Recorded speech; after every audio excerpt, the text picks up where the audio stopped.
Միան տապանում հյուրընկալել եմ Հայաստանի Շնորհապետական կուսակցության նախագահ, քաղաքական գիտությունների թեկնածու Գուրգեն Սիմոնյանին։ Պարոն Սիմոնյան, շնորհակալ եմ հրավերն ընդունելու համար։ Շնորհակալ եմ հրավիրելու համար։ Այսօր մեկնարկել է ԱՄՆ փոխնախագահի այցը մեր տարածաշրջան, պատմական այցը սկսվում է Հայաստանից, շրջանցելու է Վրաստանը եւ ավարտվելու է Ադրբեջանում։ Ասում են միայն այն հանգամանքը, որ այս այցը սկսվում է Հայաստանից, արդեն իսկ ցույց է տալիս, թե որքան կարևոր կետ է Հայաստանը ԱՄՆ-ի համար։ Մեզ հետ զրույցներում դուք բազմիցս շեշտել եք ոչ թե խոսքի, այլ գործողությունների կարևորությունը։ Հիմա այս համատեքստում արդյոք ԱՄՆ փոխնախագահի այցը չի նշանակում, որ ձեռք բերված պայմանավորվածությունները ԱՄՆ-ի հետ դրանք թևակողել են գործնական փուլ եւ դրանցից շեղումը, եթե չասենք անհնար է, ապա քիչ հավանական։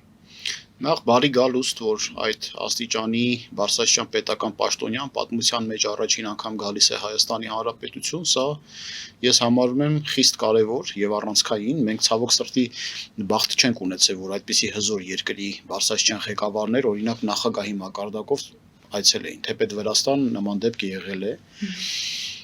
Ինչ կարող եմ ասել, մարդիկ ովքեր որ աշխարհագրորեն Հայաստանի մոտ լինելը գնահատում են, որ առաջ գալիս է Հայաստանի Հանրապետություն, հետո Ադրբեջան, նոր Վրաստան, դա կարևորության մասին է, եթե Վրաստան չի էլ գնալու։ Վրաստան չէր է գնա, որտեղ Վրաստանը այսօր ներքին այնպիսի քաղաքական իրավիճակի մեջ է, որ պրոռուսական ուղղություն է սպասարկում այնտեղի կոլաբորացիոնիստների պատճառով։ Տարածաշրջանում չի կարող Հայաստանի Հանրապետությունը ավելի շատ կարևորություն իրենից ներկայացնի, քան Ադրբեջանը, պարզ հաշվարկով, որովհետև Ադրբեջանը տիրապետում է ենթակառուցվածքային բոլոր դարպասներին գրեթե։ Իսկ Հայաստանի Հանրապետության միակ դարպասը, Սյունիքը, Մեղրին, այլընտրանք չունի, քան գործարկվի Ադրբեջանի հետ համատեղ։ Ադրբեջանը Հայաստանին շրջանցելու առնվազն մեկ ճանապարհ ունի Վրաստանի միջոցով։ Էլ չասենք, որ եթե Իրանի Իսլամական Հանրապետության հետ ամեն ինչ հարթ ընթանար, շրջանցելու ճանապարհ ունի նաև Իրանի Իսլամական Հանրապետության միջոցով։ Մենք կամ պետք է մտնենք Թուրքիա, կամ եթե ուզում ենք տրանզիտ իրականացնող պետություն հանդիսանալ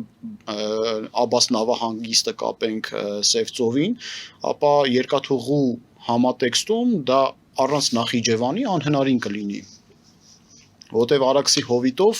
երկաթուղին կարող է միայն Սյունիք մուտք գործելուց հետո մտնի աներկբայորեն Նախիջևան, այնուհետև Հարարատ։ Այլ ճանապարհ գոյություն չունի, որտև եթե մենք Սյունիքով երկաթուղի կառուցենք, դուք պատկերացնում եք 45 աստիճանի թեքվածքով երկաթուղիներ կառուցես լեռներում, սերպանցիներում եւ այդ կիրճերում ինչ ահռելի ծախս կլինի, եւ սա հաշվարկված է ենթակառուցվածքային բլոկադան սկսած ռուսական կայսրությունից անգամ։ Որտեվ սա էր պատճառը, որ Երևանի մարզը, որը պարսկական թագավորության տիրապետման տակ էր 1824 թվականին ռուսական բանակի կողմից նվաճելուց հետո 1853 թվականին Լիտվինովի վարչատարածքային, այսպես ասած, բարեփոխումների ծրագրի համաձայն ձևախեղվեց։ Այստեղ Սյունիքի նկատմամբ հանցավոր հողային ինչ-որ զեղումներ իրականացվեցին եւ այլ, որից հետո դա շարունակվեց արդեն Խորհրդային Միության հիմնարկեքի ժամանակ Լենին-Աթաթուրք պայմանավորվածություններով գոյացավ Նախիջևան, որ հայ ժողովուրդը որպես էթնիկական առանձնահատկություն ունեցող հանրույթ տարածաշրջանում ենթակառուցվածքների նկատմամբ միանձնյա ձայնի իրավունք չունենա։ Եվ այս աշխարհագրությամբ այն մարդիկ, ովքեր որ պնդում են, որ Հայաստանը դիրքավորվում է առավել կարևոր դիրքերում Թրամփի իշխանության օրոք, մոլորության մեջ են։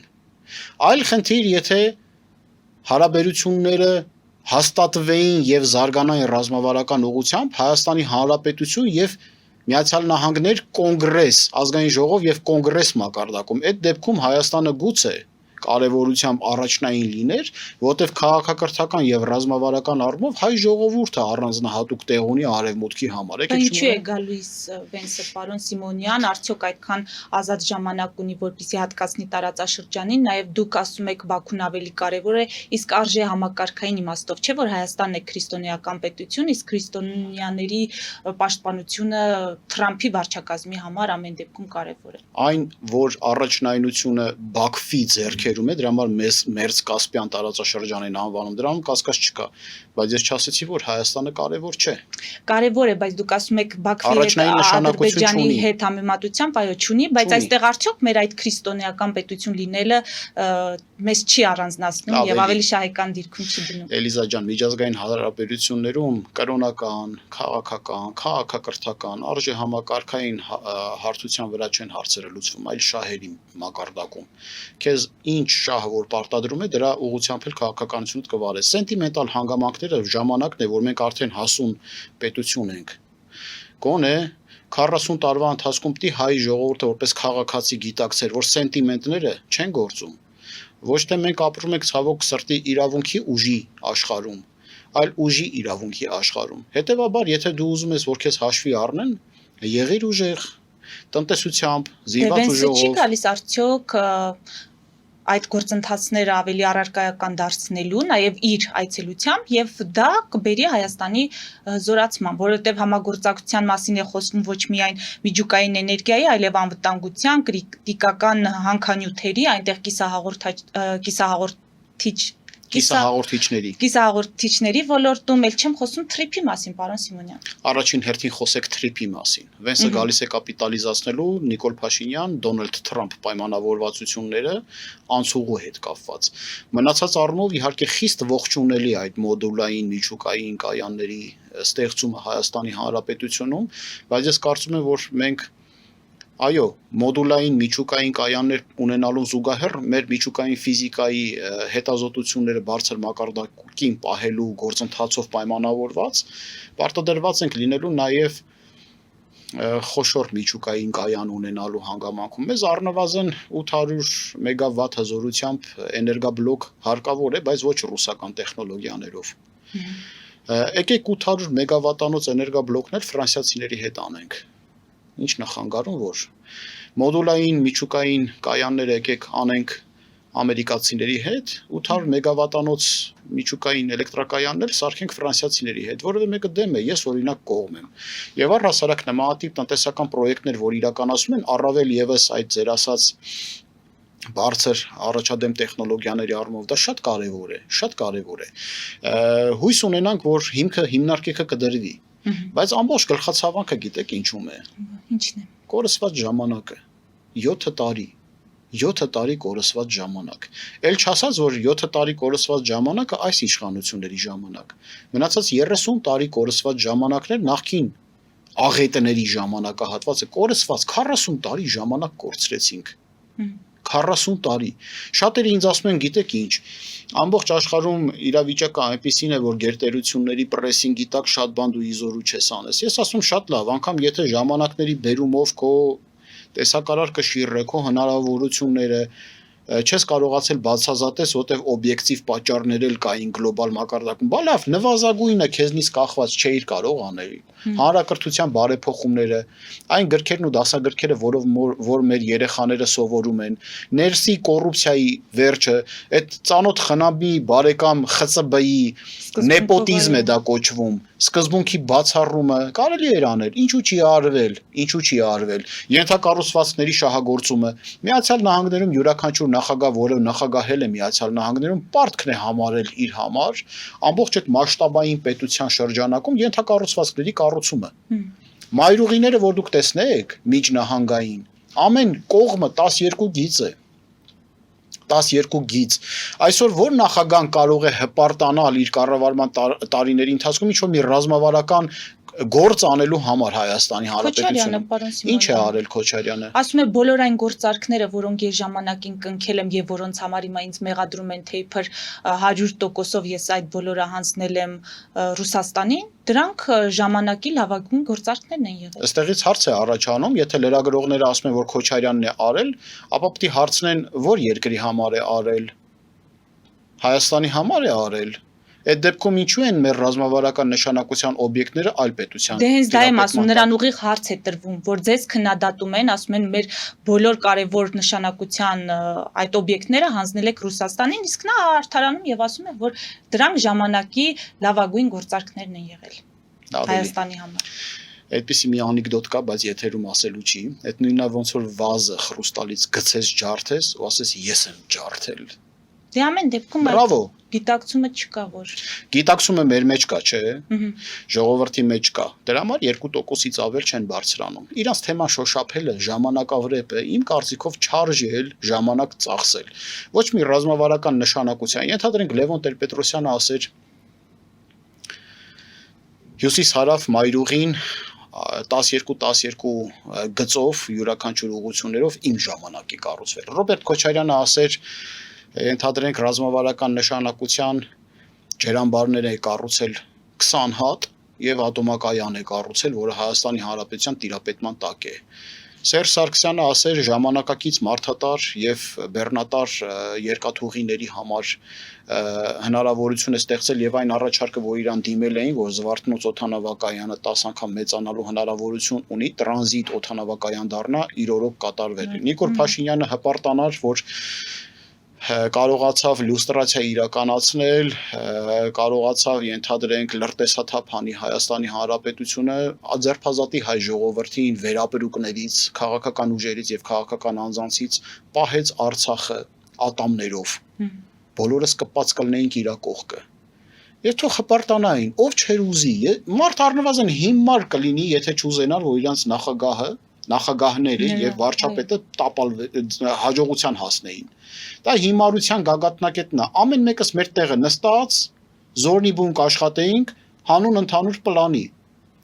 Բայց պլանը այնպես են խեղել։ Բանն ու գործներս թողած, եկել ենք հայտ ենք ներկայացնում, որ իրանց գործը մենք անենք։ Պարոն Սիմոնյան, եթե վերադառնանք Վենսի այցին, դուք որպես նաև քաղաքական գործիչ, ինչ ակնկալիք ունեք։ Առավելագույնը կամ մենք որպես հանրություն ինչ կարող ենք ակնկալել, բացի թրիփի հետ կապված։ Այստեղ տարբեր ակնկալիքներ են հնչում, որ առաջնահերթ պետք է գերիների վերադարձի հարցը նաև բարձրացնել։ Իսկ մեր օֆիցիալ Երևանը, պաշտոնական Երևանը դատապարտեց Բաքվի այդ դատական խեղկատակությունը։ Դուք մոռանում եք, որ այնտեղի անձիկ, որոնք դատվում են Բաքվի օրենքներով,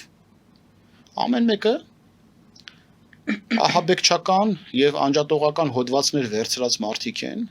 որտեղ Լեռնային Ղարաբաղում նշանակում է անջատողական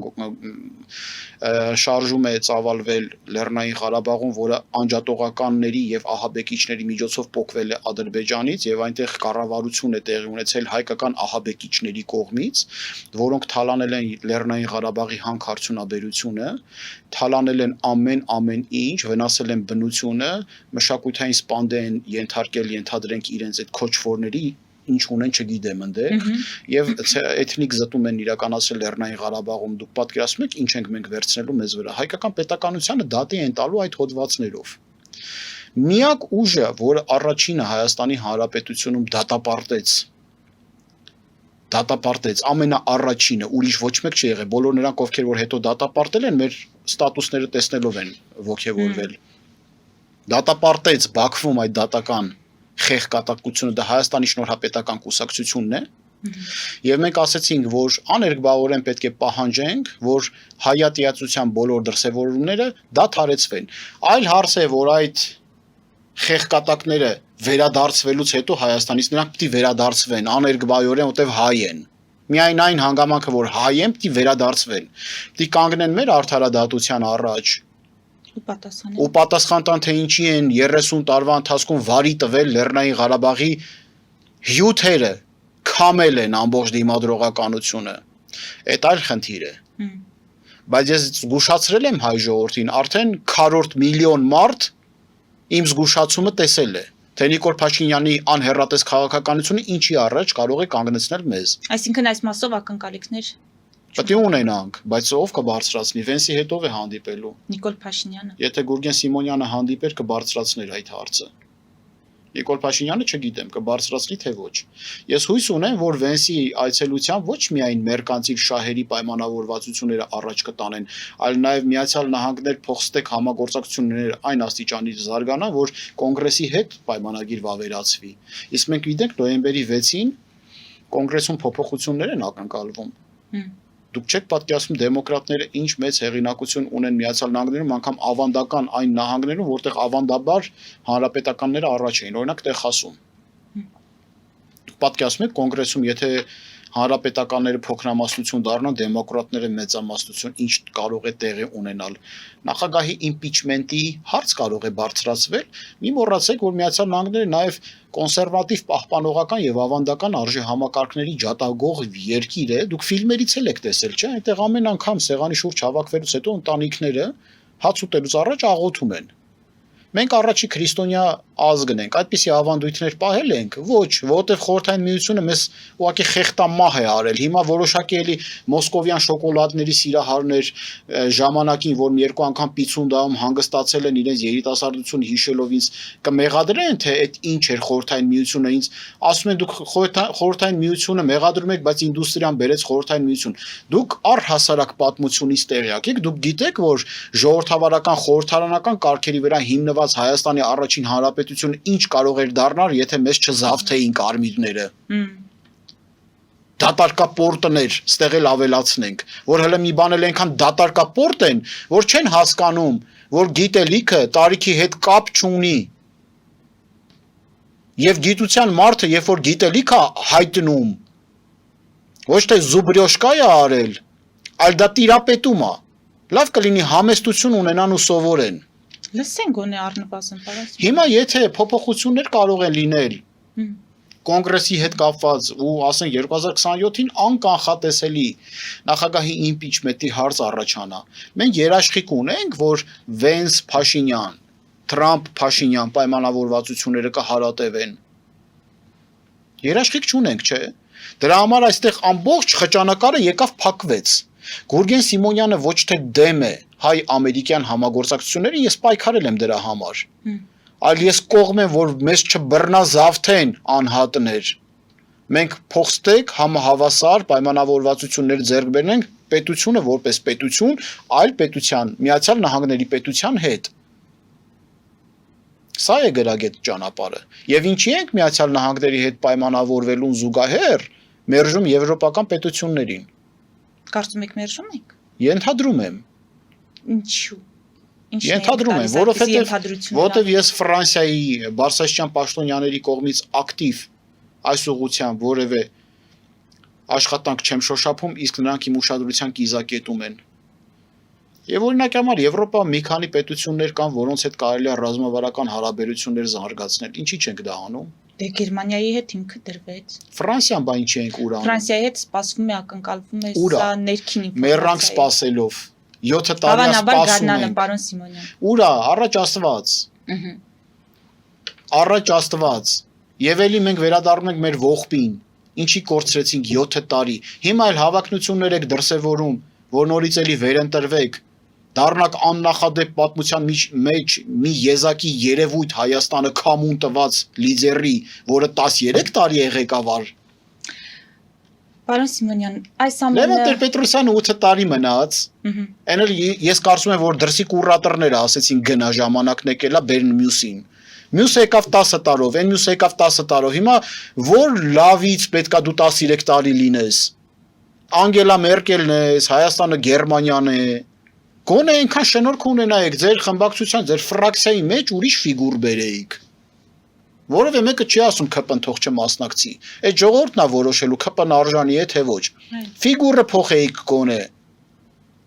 Որ գալոչկայի համար ստացվեր, որ դու ես մոտավորապես 8-10 եղել, գնացել, 13-ի չես հավակնում։ Մանավանդ այնպես խանդավառված չենք, էլի գերազանցիկի փայլուն աշխատանք չես անում։ Ֆելիչե ժամանակակից ատամնաբուժական կլինիկա։ Այստեղ հարմարավետությունն ու խնամքն առաջնային են։ Այստեղ կիրառվում են ատամնաբուժական ամենաժամանակակից տեխնոլոգիաներ, ճշգրիտ ախտորոշում, արդյունավետ բուժում, նուրբ փորձառություն եւ անհատական մոտեցում։ Սկսած սովորական մանրուքներից մինչև առաջադեմ ընթացակարգեր, այստեղ դուք գտնվում եք բարձր որակավորում ունեցող եւ փորձառու ատամնաբուժական մասնագետների ձեռքերում։ Մեր բարեկամական եւ հյուրընկալ անձնակազմն այստեղ է յուրաքանչյուր այցը հաճելի դարձնելու համար։ Ֆելիչե, ձեր առողջ եւ ամենաերջանիկ շպիտը սկսվում է այստեղից։ Եկեք եւ բացահայտեք նորարարության փորձագիտության եւ կարեկցանքի կատարյալ համադրությունը։ Վաճառվում է գերմանական հնաոճ դաշնամուր 1892 թվականի արտադրության ֆոն Մուլբախ, գտնվում է գերազանց վիճակում, գինը 15,000 ԱՄՆ դոլար, հեռախոսահամար 094 115 310։ Երևան փոստը Գրանադայի ուզում, տեղեկացնում է։ Դրամական փոխանցումներ 1%-ով։ Օդանավով 1 փաունդը 2.99։ Նավով ուղարկեք 1 արկղ, երկրորդ արկղը անվճար։ Ավտոմեքենաների փոխադրում անհավատալի արժեքներով։ Ինչպես նաև կահույք եւ մեծ չափի բեռների փոխադրում։ Ջաքփաթ հագուստի խանութը երկրորդ մասնաճյուղն է բացել Գլենդելի սրտում, որտեղ կարող եք ձեռք բերել եվրոպական եւ ամերիկյան ընտիր հագուստեղեն, կոշկեղեն, աքսեսուարներ, պայուսակներ ամենահարմար արժեքներով։ Նաև կարող եք ցանկացած ապրանք պատվիրել եւ ձեռք բերել կարճ ժամանակում։ Ջաքփաթի Գլենդելի հասցեն է 1135 North Pacific Avenue, հեռախոս 818 813 2252։ Ջաքփաթ հագուստի լավագույն կենտրոնը Գլենդելում։ 60-ից ավելի ճանաչված եվրոպական բրենդների ինքնատիպ, չկրկնվող եւ մատչելի ընտրանին Fortuna Home and Country House խանութ սրահում։ Նորավոճ սպասք եւ կահույք հորեկա բնագավառի համար, տեքստիլ տնտեսական ապրանքներ, ամեն ինչ գեղեցիկ կյանքի համար։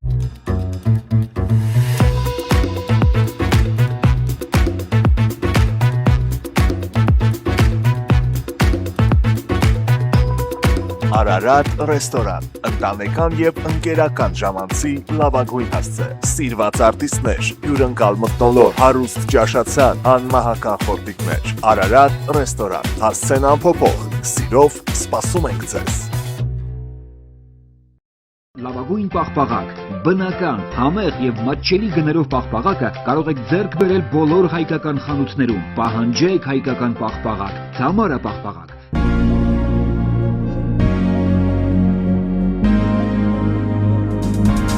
Տպագրեք ձեր գիրքը Նոյան տապան տպագրատանը, ինչպես նաև թերթեր, ամսագրեր, բուկլետներ եւ այլն։ Հասցեն քաղաք Երևան, Իսահակյան 28 առաջին հարկ։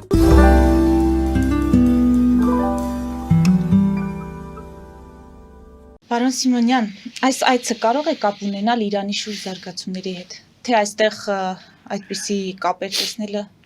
Չէ, միանշանակ պետք է, մենք պետք է հասկանանք, որ լուրջ պետության հետ գործ ունենք, Միացյալ Նահանգները տարածաշրջանում ունի իր շահերը եւ Իրանի Իսլամական Հանրապետության հետ հարաբերակցություններում անհնարին է, որ Միացյալ Նահանգների հետ շահառու ինչ որ մի հարցերում պետություններ այս կամ այն ձևաչափով գործ չունենան։ Ես օրինակ տարակուսած եմ, որ Իրանի Իսլամական Հանրապետության դեսպանատան մոտ խաղաղ ցույցեր իրականացնող Իրանի Իսլամական Հանրապետության քաղաքացիներին բիրտուժ գործադրելով ցրել են։ Սա խայտառակություն էր մեր համար։ Բա դուք ձեզ հրճակել եք ժողովրդի կողմից եկած ժողովրդի ուժ։ Ուրիշ պետությունների ժողովուրդների ազատ կամքի արտահայտումը խոչընդոտում եք։ Դեմոկրատիա է Հայաստանի Հանրապետությունում, եղբայր, որևէ մեկը շահագրգռված չի, որ այնտեղ ժողովրդավարական ուժեր կան ու Իրանը սկսի զարգանալ։ Եվ եթե այս կառավարությանը կարողանան սեղմեն բոլոր իրենց ցանկություններին հասնեն առանց պատերազմի, ապա պատերազմ չի լինի։ Բայց ես չեմ կարծում, որ այս կարգի ծախսեր միլիոնավոր դոլարներ են արդեն օրական պատտվում այդ զորքի կոնտինգենտի եւ տորմիղի զորաշարժերի անունով Միացյալ Նահանգները երբևիցե մանավանդ Դոնալդ Թրամփի օրոք անիմաստ փող չի վատնի։ Դա ինչ որ մի կուլմինացիայի բերելու են, բայց երբ կլինի, դժվար է ասելը։ Ես դրա համար եմ ասել, որ ներկայիս իշխանությունները պետք է ժամանակավոր ավանների տեղորոշումներ իրականացնեն, որտեղ որ փախստականներին կընդունեն։ Այդ ավաններում տեղակայված փախստականները ազգությամբ հայերը բաց կթողնեն, որ կարողանան երկրի խորքը գալ ու ուզենան։ Ազգությամբ ոչ հայերը շարունակեն մնալ այդ ավաններում, միջև որ իրավիճակը կհանգուցալուծվի եւ նրանք կվերադառնան իրենց երկիր։ Այս աշխատանքները արդյոք ծավալվում են։ Սա մտահոգիչ է։ Եվ ես պատահական չասեցի, որ Երևանի հակաօդային պաշտպանությունը պետք է ուժեղացված լինի, որտեղ մի մոռացեք տարածաշրջանի ամենամեծ դեսպանատունը Միացյալ Նահանգների որտեղ է գտնվում եւ արդեն հայտարարություն եղել է, եթե չեմ սխալվում, Իրանի Իսլամական Հանրապետության կողմից, որ դրանք հավանական խոցման օբյեկտներ են հարձակման պարագայում։ Այս պարագայում մենք պետք է կարողանանք պաշտպանել Երևանը, եւ Երևանում տեղակայված բոլոր դիվանագիտական ներկայացուցչությունները նրանց ներկայացուցիչներով հանդերձ պետություն եք ի վերջո թե ոչ։ Պետք է կարողանանք պաշտպանել։ Շատ լավ, եկեք գնանք Ռուսաստան, պարոն Սիմոնյան, նախորդ շաբաթ Ալեն Սիմոնյանն էր Մոսկվայում, հանդիպեց Լավրովին, տեսախցիկների առջև կողմերը ըստ էության բարձրաձայնեցին իրենց դժգոհությունների մասին, ռետորաբանությունից սկսած մինչև Եվրամիության, Արևմուտքի հետ հարաբերությունների խորացում, հապկի հետ կապված հարցեր, դրան հաջորդեց Հայաստանում Ռուսաստանի դեսպանի հայտարարությունը, որ Մոսկվան պատրաստ է քննարկել թրիփում Ռուսաստանի ներգրավվածության հնարավորությունը։ Մենք ինչ սպասենք Ռուսաստանից, ներկայիս Ռուսաստանից, արդյոք կգնա կառուցողական ճանապարհով Հայաստանի հետ այսպես համագործակցելով, որտեղ որ հնարավոր է, որտեղ որ չէ, թե ամեն դեպքում մինչև ընտրությունները ավելի կսրվի եւ չնայած Լավրովը հերքում է միջամտությունները մեր նախընտրական process-ներին, այնուամենայնիվ սպասել, որ կփորձեն ընտրություններով միջամտությամբ ինչ-որ հարցեր լուծել։ Այս հարցին պատասխանելու համար ես ինձ թույլ տամ մի փոքր հեռվից գամ, որ մարդիկ հասկանան, թե ինչ եմ ասում։ Խորհրդային միության ժամանակ Կարմիր բանակի գլխավոր շտաբում երկու գեներալներ կային՝ Սվեչինը եւ Տուխաչևսկին։ Սվեչինն ու Տուխաչևսկին առանցքային հարցի շուրջ վեճ ունեին։ Սվեչինը կարծում էր, որ բանակը պետք է քաղաքականացված լինի, Տուխաչևսկին ասում էր, բանակը պետք է ապոլիտիկ լինի։ Սվեչինն ասում էր, որ ապոլիտիկները ապուշներ են, որտեվ հին հունական փիլիսոփայության մեջ ապոլիտիկ պոլիսներում ասում էին ապուշին, որը դիրքորոշում արտահայտելու հնարավորություն չունի, ապուշ է։ Ոչ ապուշները պետք է քաղաքականությամբ անպայման զբաղվեն։ Ըստ հունական փիլիսոփայության, որը որ այդ երկու գեներալների մեջ վեճը կար։ Սվեչինը իր աշխատանքի մեջ ռուս-ճապոնական պատերազմի ժամանակվա հատվածի մի դրվագ է բերում, երբ որ Մանջուրիայում, Մանջուրիան նվաճելուց հետո ճապոնական զորանոցները անցնում են խորհրդային բանակի տիրապետման տակ եւ ասում է, որ մուտք գործելուց հետո տեսել են այնպիսի մի ավան, զորքի ավան, գեղեցիկ զորանոցներով, ենթակառուցվածքով, բնությամբ եւ այլն, ամեն ինչով, որ ափսոսել են խորհրդային բանակին տանեն տեղակայեն այդ զորանոցներում, սարքել են քաղաքացիական ավան։ Բայց անգամ դրանից հետո 1 տարի հետո այդ ավանը վերածվել է խոզանոցի։ Այստեղից հետևություն։ Ռուսը որտեղ մտնում է, վերածում է խոզանոցի։ Մի հատ հələ տեսեք որտեղ է մտելու, ինչ վիճակի մեջ է այդ իր մտած տեղերը։ 40 տարի մեզ վերցրել էին։ Ղարաբաղյան այդ օպերացիայի շարժումից մեկնարկից սկսած պերեխվատ անելուց հետո, պլան պերեխվատ անելուց հետո, երբ որ սկսեցին սպանել տարբեր մարդկանց մեջը, գեներացնել տարբեր ուրիշ մարդկանց, KGB-ի ղեկավարների շնորհիվ,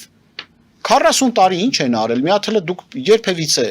դուք անձամբ հայկական երկաթուղիով ինչ-որ միտեղ գնացած կաք, դա աղետ է ուղակի, աղետ, ռուսներին չի կարելի թույլ տալ մտնել ստեղ, չի կարելի թույլ տալ, ընդհակառակը երկիրդ պետք է ազատես, որ նրանք տեսնեն, թե առանց իրանց երկրները ոնց են զարգանում առհասարակ, ամմութ է, դուք չեք տեսնում, ենթադրենք Ֆինլանդիան ազատագրվելուց հետո ինչ պետություն դարձավ, Բելարուսը ոչ, Ուկրաինան ոչ, բայց Ուկրաինան հասկացել է դա եւ պայքար է մղում ազատագրվելու, որտեւ Ուկրաինան գիտի, որ ինքը ազատագրվեց, ինքը Լեհաստանին չզիջող պետություն է լինելու Եվրոպայում։ Ռուսի լծի տակից դուրս եկած ժամանակահատվածում։ Իսկ ռուսի լծի տակ վերածվում է խոզանոցի։ Ստալինը երբ որ Քյոնիգսբերգը վերցրեց,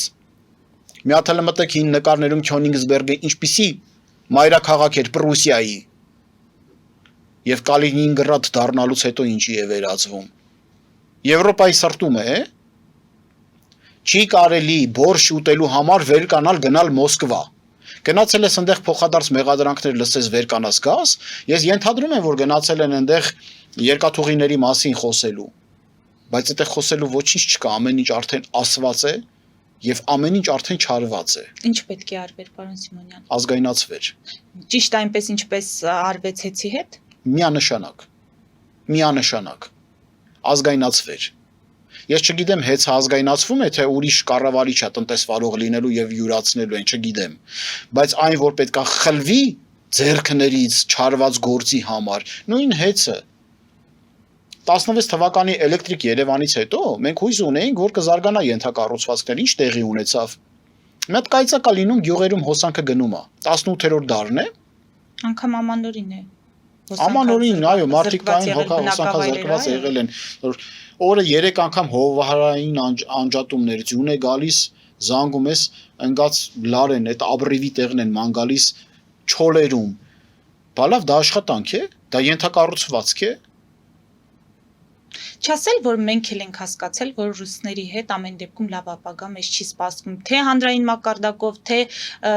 պետական այրերի մակարդակով, պարզապես գործողությունները գուցե ոչ բավարար են այս պահին։ Չենք հասկացել, հարգելի Էլիզ, հանրային մակարդակում էմոցիաներն են խոսում։ Մարդիկ ուղղակի ռուսներին չեն ուզում, որովհետև վիրավորված են։ Դա էմոցիոնալ հատկանիշ է, ոչ թե գիտակցական։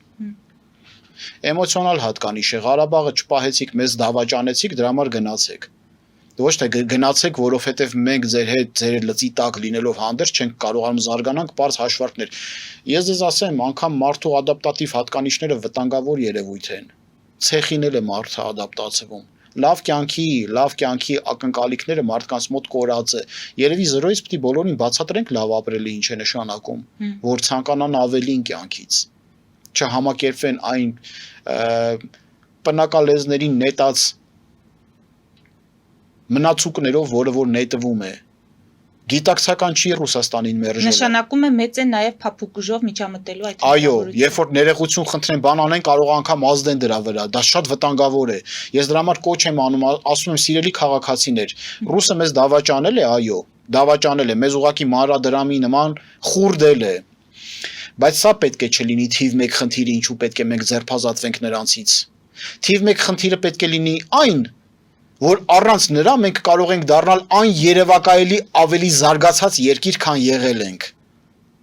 Ավելի բարձր կենսամակարդակով, ավելի ուժեղ զինված ուժերով, ավելի պաշտպանված, ավելի արդարացի սոցիալ-տնտեսական իրավիճակով։ Բա թուրքերը, պարոն Սիմոնյան։ Եթե դուք մերժում եք ռուսին, ավտոմատ դա փաթեթ է, էլի, փաթեթով եք մերժում, թուրքն էլ հետն է մերժվում։